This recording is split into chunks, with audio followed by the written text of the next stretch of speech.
Namo tassa bhagavato arahato sama sambuddhassa. Namo tassa bhagavato arahato sama sambuddhassa. Namo tassa bhagavato arahato sama sambuddhassa. Pemirsa dimanapun Anda berada, berbahagia sekali pada sore hari ini kita dapat bertemu kembali dalam Mimbar Agama Buddha bersama saya UPK Santi. Semoga pemirsa sekalian selalu dalam keadaan sehat dan berbahagia. Senang sekali pada hari ini kita kedatangan narasumber yang sungguh luar biasa. Mungkin pemirsa sekalian bertanya-tanya siapa sih yang ada di dekat saya.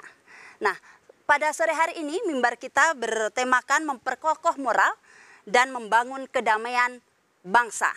Untuk membahas tema kita pada sore hari ini telah hadir Bante Indas Ilo. Selamat sore Bante, Namo Buddhaya. Namo Buddhaya.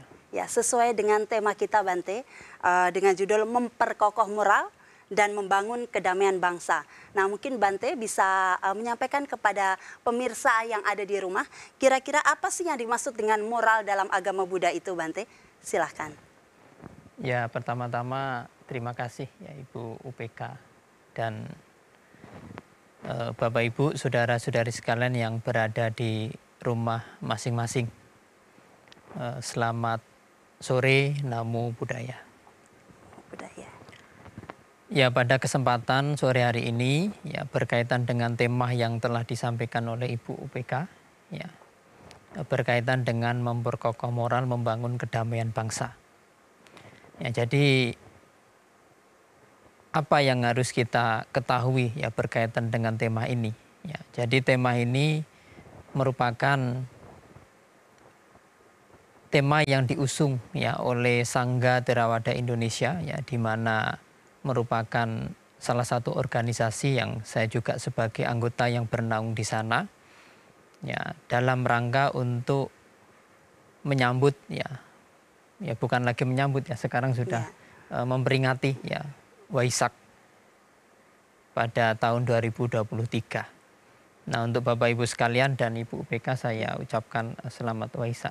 Selamat ya. Waisak Bante. Semoga kita semua selalu berbahagia. Memperkokoh moral, membangun kedamaian bangsa. Ya, jadi jika kita amati ya di dalam hidup ini setiap makhluk ya, apalagi kita sebagai manusia itu ingin hidup damai. Ya, untuk memperoleh hidup damai ini kita juga harus bisa ya mengetahui cara-cara untuk menuju ke sana. Nah, cara-cara untuk menuju ke sana itu salah satunya adalah moral. Ya, moral ya, moralitas ini perlu untuk dijaga. Ya, kalau bisa digambarkan ya berkaitan dengan pengendalian diri ya, berpikir, berucap, kemudian tindak tanduk melalui badan jasmani. Ini penting untuk dijaga. Nah, hal ini memungkinkan untuk dikuatkan ya di dalam diri. Ya, karena senada dengan ajaran Sang Buddha bahwa setiap manusia hendaknya mampu untuk menjaga ya, menjaga pikirannya, menjaga ucapannya dan juga menjaga perilaku jasmaninya. Karena setiap orang kalau tidak mampu menjaga pikiran, menjaga ucapan, menjaga perilaku jasmaninya, ini tidak mungkin mencapai ketujuan yang dimaksud adalah kedamaian.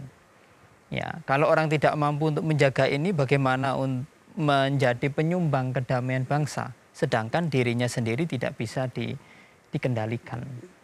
Ya, jadi ini sangat penting ya Bapak, Ibu, dan saudara-saudari sekalian bahwa kedamaian ini merupakan dambaan setiap makhluk hidup. Ya, terutama kita manusia menginginkan damai, ya, kedamaian itu sendiri. Nah, oleh karena itu pikiran harus dijaga, ucapan harus dijaga, dan perilaku jasmani harus dijaga.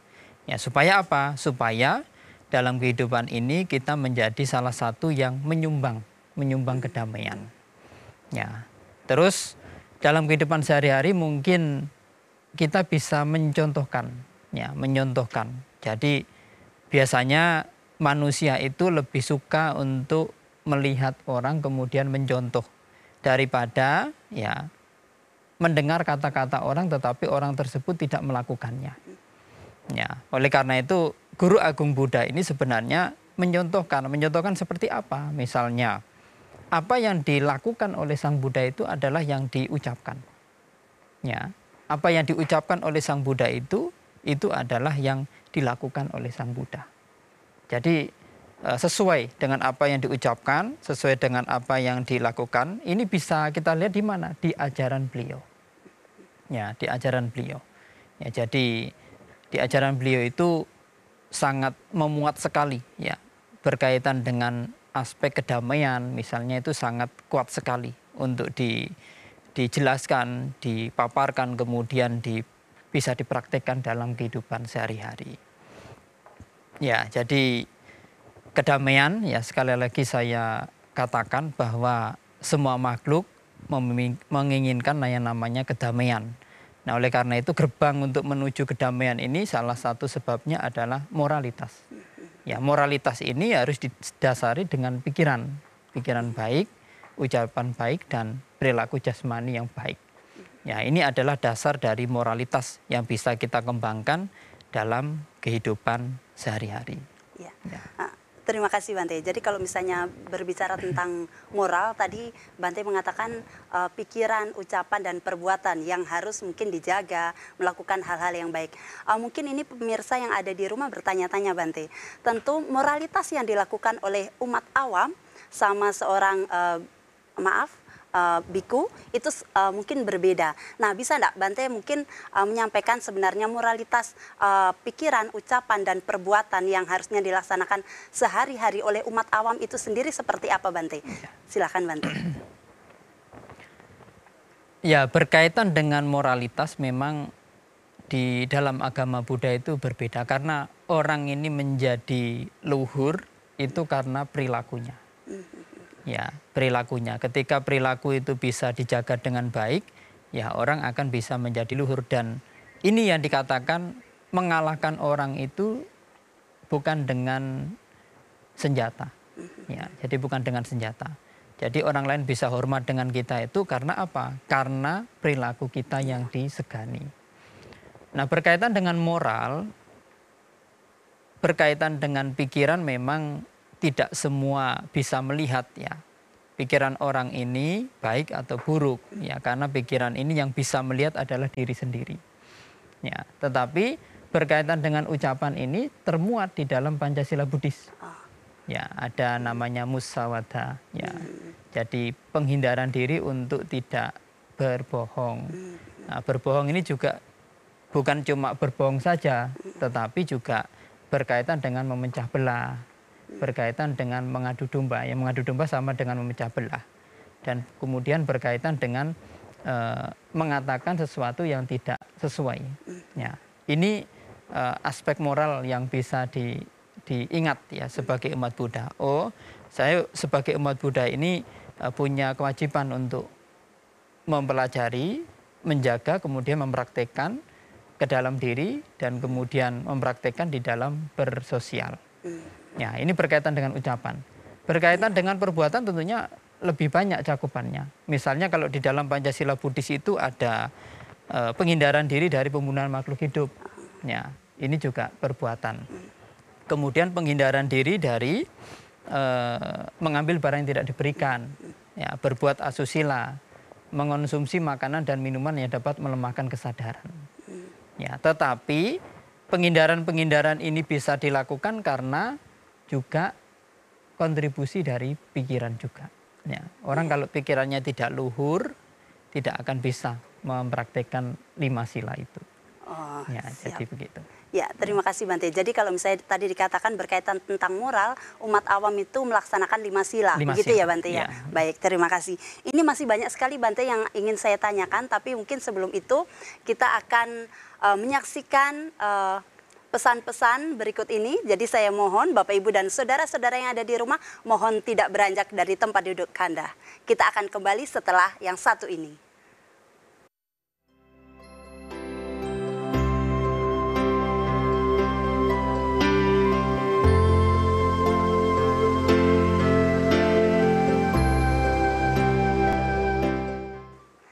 Ya Bapak Ibu dan saudara-saudari sekalian dimanapun Anda berada, masih bersama dengan saya UPK Santi dan narasumber kita Bante Indasilo yang saat ini dalam mimbar agama Buddha bertemakan memperkokoh moral dan membangun kedamaian bangsa. Nah, kalau tadi Bante Indasilo sudah menyampaikan bahwa moral yang biasanya dilakukan oleh umat awam, umat Buddha adalah Pancasila Buddhis. Nah, kalau misalnya ini ada pertanyaan lagi berkaitannya moralitas. Apa sih kaitannya moralitas dalam membangun kedamaian bangsa? Itu bagaimana Bante? Mohon dijelaskan kepada pemirsa yang ada di rumah. Ya, berkaitan dengan kaitannya moralitas ya, untuk membangun kedamaian bangsa ini tentunya sudah sangat jelas ya. Karena kita sebagai manusia itu punya andil ya. Sebagai umat manusia punya andil, sebagai warga Indonesia juga punya andil untuk menjaga ya. Artinya begini ya, sebagai umat Buddha juga punya andil untuk menjaga kedamaian ya. Ketika umat Buddha ini bersama-sama ya membangun moralnya dengan baik ya, berkaitan dengan 5 Pancasila Buddhis misalnya, ini juga termasuk sudah merupakan ikut andil ya untuk membangun kedamaian bangsa. Ya, karena kita bisa lihat sendiri ya, apabila orang itu melakukan pelanggaran moralitas misalnya Pancasila Buddhis ya, membunuh ini ya, sebagai manusia pasti punya hukumnya sendiri ya. Selain hukum di negara ya, juga termasuk kalau kita mengenal ada hukum kama. Ya, hukum kama. Mungkin hukum di negara tidak seberat ya, tidak seberat ketika kita berbicara dengan hukum kama. Tetapi kalau kita sudah berbicara lari dengan konteks Buddhis, misalnya hukum kama ini sudah sangat, harusnya orang yang bijaksana itu mempertimbangkan. Ya, misalnya orang yang sering membunuh, orang yang membunuh makhluk hidup, apalagi membunuh manusia, ya itu pastinya mendapatkan hukuman yang berat di dalam kehidupan masyarakat. Belum di penjara, kalau memang dinyatakan bersalah, kemudian dihukum sosial ya.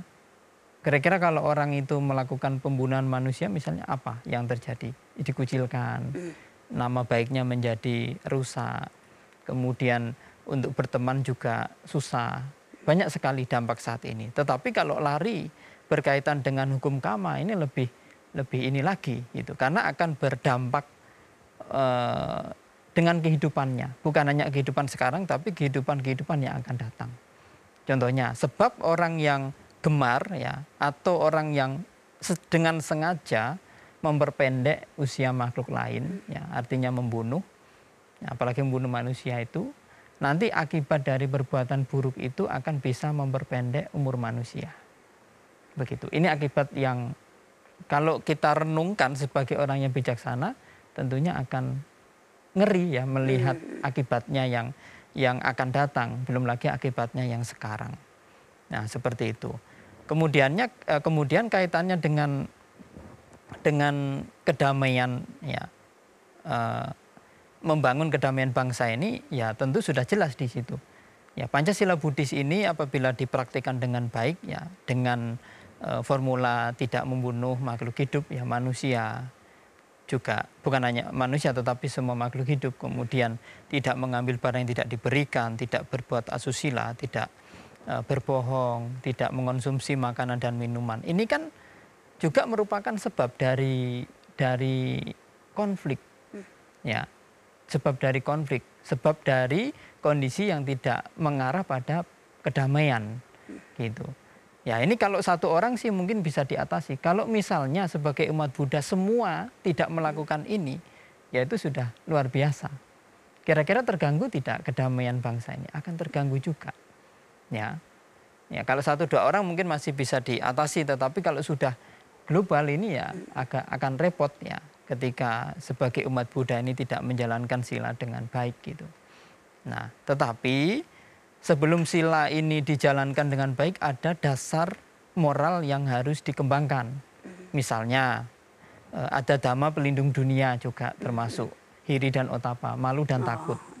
Itu juga harus dikembangkan. Untuk apa? Supaya moral ini bisa terjaga. Ya, jadi sebagai umat Buddha tentunya bisa menularkan ya hal-hal yang membawa pada kedamaian bangsa, yang membawa kedamaian pada diri sendiri, yang membawa kedamaian pada masyarakat, kelompok, dan juga kemudian kalau itu bisa ditularkan lagi bisa membawa kedamaian pada bangsa ini. Karena sebagaimana kita sebagai warga Indonesia ya harus ikut andil ya, karena ini adalah tugas kita bersama ya. Ini pesan ini untuk umat Buddha ya, dan juga untuk yang mendengar, yang menyimak, supaya kita masing-masing untuk menjaga supaya moral kita menjadi kokoh sehingga tidak menimbulkan sebab perpecahan, sebab pertikaian, sebab konflik, sehingga dengan demikian maka kita termasuk sudah menyumbang yang namanya membangun kedamaian bangsa itu dengan menjaga moralitas itu sendiri. Oke, tadi Bante menyatakan ada menyinggung sedikit berkenaan tentang hiri dan otapa, Bante ya. Nah, mungkin pemirsa yang ada di rumah itu bertanya-tanya apa sih yang dimaksud dengan hiri dan otapa itu, Bante? Mungkin Bante bisa jelaskan maksud dengan hiri dan otapa, tapi setelah yang satu ini ya Bante ya. Pemirsa yang ada di rumah, kita akan mendengarkan kembali penjelasan dari Bante Indasilo berkenaan tentang hiri dan otapa. Apa sih yang dimaksud dengan hiri dan otapa? Kita akan ketahui setelah pesan-pesan berikut ini.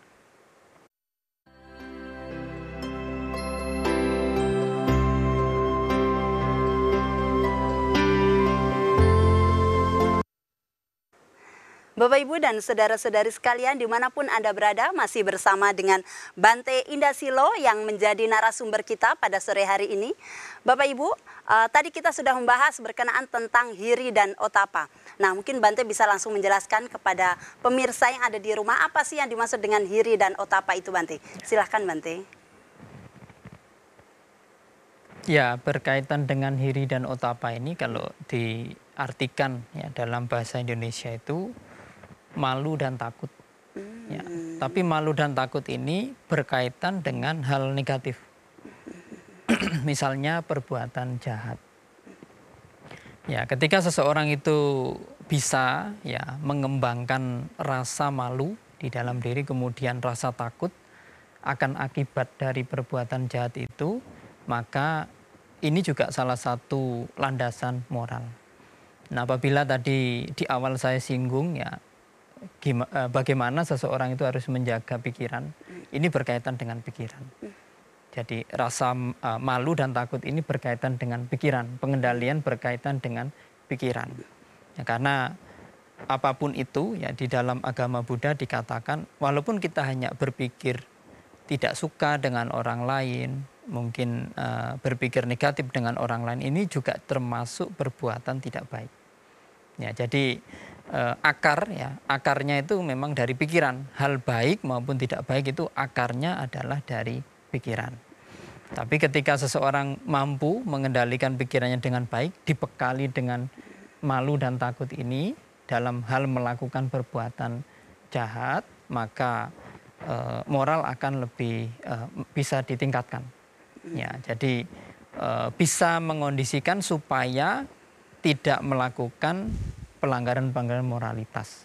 Ya, seperti yang sudah tertera ya di awal tadi, misalnya 5 Pancasila Buddhis itu. Ya, baik. Terima kasih Bante. Kita tahu bahwa umat Buddha itu panutannya itu Siddhartha Gautama atau Sang Buddha, Buddha Gautama, begitu ya Bante ya. Apakah selama ini Sang Buddha itu sudah menjadi panutan untuk kedamaian bangsa itu sendiri, Bante? Kalau menurut Bante bagaimana itu? Ya, Sang Buddha ini adalah guru, ya, guru yang menunjukkan ini adalah hal baik yang harus dilakukan, yang harus dipraktekkan, ini adalah hal yang buruk, yang diketahui, dipelajari, kemudian jangan dilakukan ya, untuk sebagai ilmu, begitu. Saya pikir Guru Agung Buddha sudah sangat ikut ya, ikut bersumbangsi ya, ikut bersumbangsi dalam hal untuk menjaga kedamaian. Karena kalau kita melihat di cerita-cerita beliau ya waktu 2600 tahun yang lalu juga banyak ya suku-suku yang bertikai kemudian dilerai.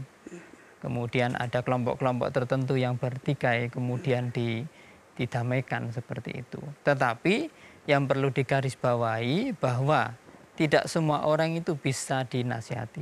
Makanya Sang Buddha juga di dalam Manggala Sutta itu menyebutkan orang yang mudah dinasihati, ya, itu adalah orang yang mempunyai berkah. Ya, karena tidak semua orang itu mudah untuk dinasihati. Cenderung orang yang marah, orang yang tidak suka ketika dinasihati, walaupun nasihat itu baik, biasanya pikirannya negatif. Ya, dikira malah mengejek, dikira malah menjatuhkan dan sebagainya, punya niat buruk, ya seperti itu. Ya, jadi kalau dari perjalanan beliau selama masih hidup dan sampai sekarang ajaran beliau masih dipergunakan, saya pikir Sang Buddha juga sudah termasuk ya untuk menjaga kedamaian, ya bukan hanya kedamaian bangsa saja, tetapi kedamaian dunia. Ya, karena ajaran-ajaran beliau sangat dikagumi, kemudian ya kita termasuk ya pada kesempatan sore hari ini juga masih menjunjung ya ajaran beliau dengan pikiran yang sehat ya untuk mempraktikkan dhamma ajaran Sang Buddha itu sendiri. Ya, baik. Terima kasih Bante. Ini masih dalam rangka Waisak ya Bante, di bulan Waisak. Kita ketahui bersama bahwa saat ini mungkin di Indonesia banyak viral yang adanya Bante Tudong itu loh Bante, yang dari Thailand berjalan untuk merayakan Waisak di Borobudur Bante. Nah, itu termasuk dari salah satu kedamaian dunia atau enggak Bante? Ya, Tudong ini artinya adalah dutangga. Ya, dutangga itu salah satu yang dilakukan yaitu berjalan. Tetapi kalau berkaitan dengan Bante Tudong yang berjalan dari Thailand ke Indonesia, ya ini adalah sebuah seremoni, ya seremoni yang dilakukan untuk menyambut Trisuci Waisak yang kemarin ya baru kita rayakan bersama, jatuh pada tanggal 4 Juni ya. Jadi salah satu bentuk seremoni ya. Misalnya sebagai umat Buddha bisa melakukan atasila, misalnya 8 sila itu sebagai seremoni. Kemudian sebulan pendalaman dhamma ini juga sebagai seremoni. Ya, umat Buddha biasanya punya cara tersendiri ya. Satu kelompok punya cara tersendiri untuk melakukan ini ya sebagai wujud hormat, wujud terima kasih ya bahwa Guru Agung Buddha telah mengajarkan dhamma. Dan Waisak ini perlu kita ketahui adalah untuk memperingati 3 peristiwa penting.